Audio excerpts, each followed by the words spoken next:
오늘 말씀의 제목이 멜기세덱을 만난 아브라함입니다. 준목님이 성경 배경을 먼저 얘기를 해줄게요. 당시에는 우리가 족장 시대라고 얘기를 하는데 지도자 한 사람이 수십 명의 가정 그리고 수십 명의 사람들을 거느리거나 좀 규모가 크면 수백 명의 군사와 가족을 거느리는 시대였었어요. 그걸 족장 시대라고 부르고 그 족장 시대가 지금으로 치면 한 나라의 개념이에요. 당시 아브라함이 있었고요. 또 누가 있었냐면 아브라함의 조카 롯이라는 사람이 있었죠. 그 롯이 속해 있던 민족 나라가 소돔이라는 나라예요. 아마 랩런트들도 소돔과 고모라 들어본 적 있을 거예요. 그 소돔에 롯이 살고 있었는데 전쟁이 일어난 거예요. 이 소돔이라는 나라가 연합군을 형성을 하고 다른 나라들이 연합군을 형성을 해서 전쟁을 했는데 소돔이 졌어요. 그래서 이 조카 롯도 적군에게 포로로 끌려가 있는 겁니다. 그때 어떤 사람이 아브람을 찾아와요. 당신의 조카 롯이 지금 잡혀 있다. 전쟁이 벌어졌는데 지금 소돔이 너무 위태위태하다. 이런 얘기를 듣고는 아브라함이 집에서 기른 군사 318명을 데리고 전쟁을 하러 갑니다. 그런데 어떻게 되냐? 이겼어요. 완전히 이겼어요. 아브라함의 군대가 완전히 승리를 하고 이제 조카 롯을 구출하고 이제 잡혀간 사람들을 구출하고 돌아온 겁니다. 그때 이 가나안 땅에 하나님을 섬기는 제사장 멜기세덱이라는 살렘 왕이 있었어요. 그 멜기세덱이 아브라함을 막 축복해요. 그러니 아브라함은 그 전쟁을 통해 거둬들였던 전리품, 전쟁의 승리를 통해 얻게 된 경제의 10분의 1을 멜기세덱에게 줍니다.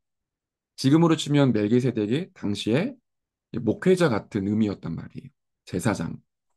그리고는 소돔 왕, 전쟁에서 이제 졌었던 그 소돔의 왕이 아브라함에게 이렇게 얘기하는 거예요. 전쟁을 이겼으니 전쟁을 이기고 너가 거둬들인 모든 은금 보화는 너가 가지고 가라. 대신에 구출한 사람들은 다시 나한테 돌려줘라. 그러니까 그때 아브라함이 뭐라고 얘기를 하냐면 내가 이 전쟁을 통해 얻은 걸 내가 갖게 되면 사람들이나 너가 아브라함은 그 돈 때문에 성공했어 라고 얘기할 수 있지 않냐? 나는 이거 갖지 않겠다. 이것도 너가 전부 다 가져. 나는 하나님이 나의 보호자가 되시고 하나님이 나의 복의 근원이 되시고 나의 모든 축복은 하나님으로부터 오는 거다. 나는 아무것도 갖지 않겠다. 그렇게 고백하는 장면이 그게 지금 창세기 14장 23절의 말씀인 겁니다. 같이 한번 읽어볼까요? 내 말이 내가 아브라함으로 치부하게 하였다 할까 하여 내게 속한 것은 실 한 오락이나 들매 끈 한 가닥도 내가 가지지 아니하리라. 아멘. 아브라함이 이 정도로 믿음으로 회복한 거예요. 아무도 도와주지 않아도 괜찮아. 나는 아무것도 없어도 괜찮아. 하나님이 나의 복의 근원 되시고 하나님이 나의 모든 것 되시기 때문에 나는 다른 거 필요 없어. 진짜 다른 게 필요 없는 믿음의 영웅이 된 겁니다. 이 정도로 우리가 승리해야 돼요. 그러니까 이 정도로 우리가 응답받는 게 정상적인 신앙생활을 하는 겁니다. 자, 서론을 한번 볼까요? 하나님은 렘넌트에게 5가지 축복을 약속하셨습니다. 약속한 거예요. 그렇기 때문에 우리는 달라고 할 의무가 있고 받아야 할 자격이 있는 겁니다. 사실은 하나님의 자녀가 된 것 자체가 은혜잖아요. 내가 예수 믿고 싶어서 예수 믿었나요? 하나님이 은혜를 주셔서 복음 아는 부모님 만나게 하셨고, 부모님과 교회를 통해 그리스도가 누군지 알게 됐어요. 그 자체가 너무 큰 은혜야. 그런데 여기에다가 하나님이 이유가 없습니다. 그리스도를 믿은 하나님의 자녀라는 그 이유 하나 때문에 이런 축복을 주세요. 첫 번째, 언약적 축복. 하나님이 우리에게 언약을, 약속을 맺고 반드시 이루신다는 거예요. 근원적 축복. 우리가 뭘 잘하면 하나님이 은혜 주시고 힘을 주시고 승리하게 하는 게 아니라 그리스도가 내 근원이고 복음이 내 안에 있기 때문에 나는 근원적으로 승리하고 하나님과 함께하며 하나님의 축복을 받을 그 은혜가 있다라는 거예요. 대표적 축복. 다른 사람이 보고 알 정도로 축복하시겠다라는 거예요. 모델적인 응답인 거죠. 기념비적인 축복.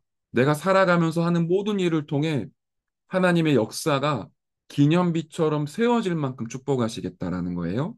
불가항력적 축복. 내가 거부할 수 없어요. 하나님이 축복하시고 은혜 주시고 승리하게 하시는데 내가 거부할 수 없을 만큼 쏟아주시겠다는 거예요. 엄청나죠? 사실 우리가 이런 축복 받아도 되나 싶을 만큼 하나님의 은혜와 사랑이 정말 큽니다.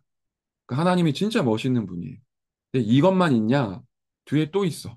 그리고 전에도 없었고 후에도 없을 전무후무한 계획도 가지고 계세요. 저와 여러분의 존재 자체가 전무후무한 사람이고요. 우리가 앞으로 하게 될 일들도 하나님이 계획하신 전무후무한 일입니다. 그 랩넌트가 받는 축복이 진짜로 커요. 이걸 우리가 정말 안다면 매일 감사해야 돼요. 구원해 주신 것도 감사하고 우리를 이렇게 축복하셔서 하나님의 사람으로 인도하시는 것도 너무 감사하죠. 그래서 랩넌트는 이거 잊지 마세요. 이 축복을 받은 우리는 세 가지의 기도 속에 승리하게 됩니다. 세 가지의 기도가 뭘까요? 첫 번째, 보좌의 능력을 누리는 파수꾼의 기도입니다. 제가 3, 4부에서 예배드릴 때는 매번 이 인사를 해요. 너는 빛을 가진 파수꾼이야. 너는 빛을 비추는 랩넌트야. 이런 인사를 꼭 하는데요. 이거 각인되라고 주목님이 인사시키거든요. 우리는 누구냐면 빛을 가지고 빛을 비추는 파수꾼입니다. 그 빛을 가지고 빛을 비추는 파수꾼에게는 망대가 있어야 돼요. 어떤 망대냐? 보좌의 능력을 누리는 망대예요. 우리는 내 힘으로 살아가지 않아요. 내 힘은 한계가 있습니다. 그런데 성삼위 하나님이 계시는 그 보좌가, 그 보좌의 능력이 나에게 임하면 내 한계를 초월해서 하나님이 하시는 일들이 내 인생 가운데 펼쳐지게 되죠. 우리는 보좌의 능력으로 살아갑니다. 다시 말하면 성삼위 하나님이 말씀으로 역사하시고 사단과 재앙을 깨뜨리는 그리스도로 역사하시고 능력을 주시는 성령으로 역사하시는 것. 하나님의 나라가 내 안에 임하는 것.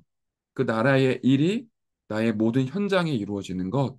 그 보좌의 능력이 내 안에 망대로 세워지는 이 기도를 누리는 겁니다. 이때 흑암의 권세가 깨어지고 하늘 군대가 동원되고요. 현장과 내 인생 가운데 하나님의 역사가 계속 벌어지게 됩니다. 그리고 우리는 보좌의 여정을 걸어가요. 그냥 잘 먹고 잘 살고 돈 많이 버는 그런 시시한 인생이 아니에요.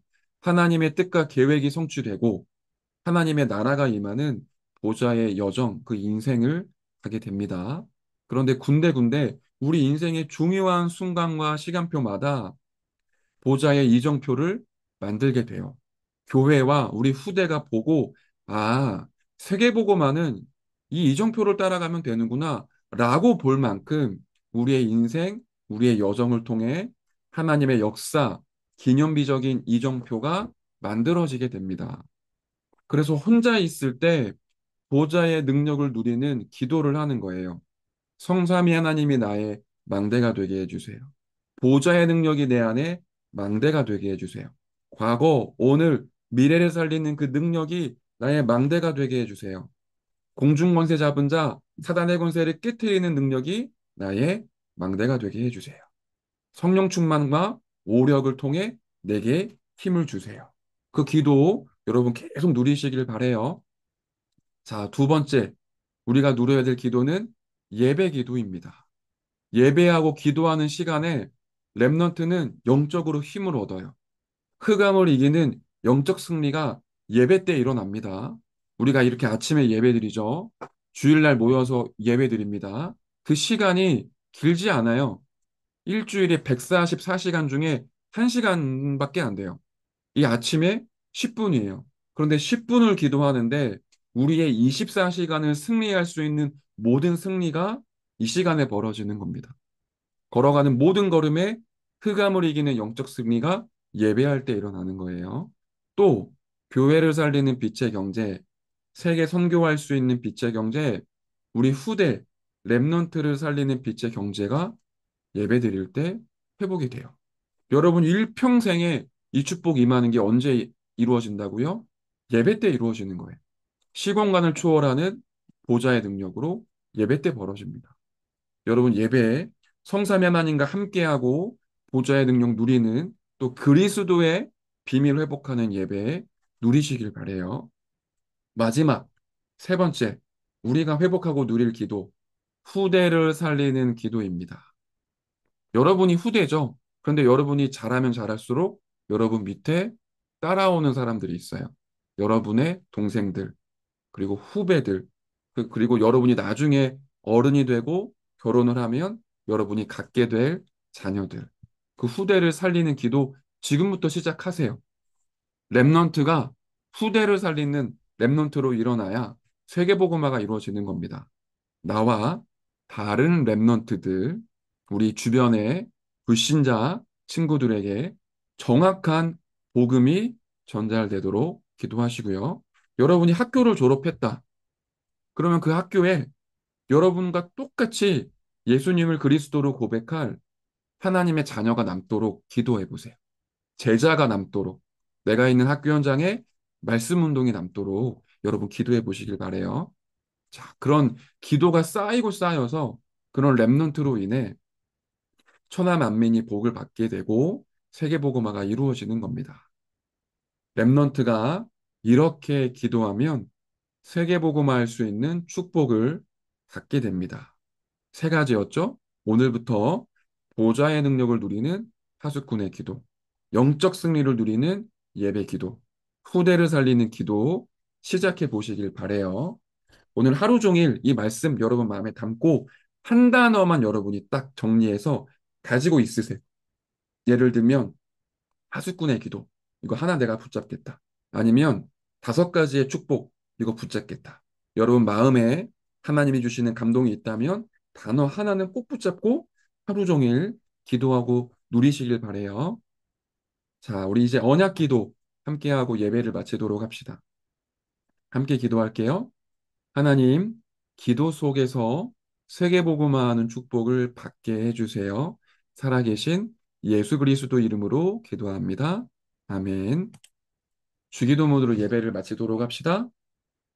하늘에 계신 우리 아버지여, 이름이 거룩히 여김을 받으시오며, 나라에 임하옵시며, 뜻이 하늘에서 이룬 것 같이 땅에서도 이루어지이다. 오늘날 우리에게 일용할 양식을 주옵시고, 우리가 우리에게 죄 지은 자를 사하여 준 것 같이 우리 죄를 사하여 주옵시고, 우리를 시험에 들게 하지 마옵시고, 다만 악에서 구하옵소서.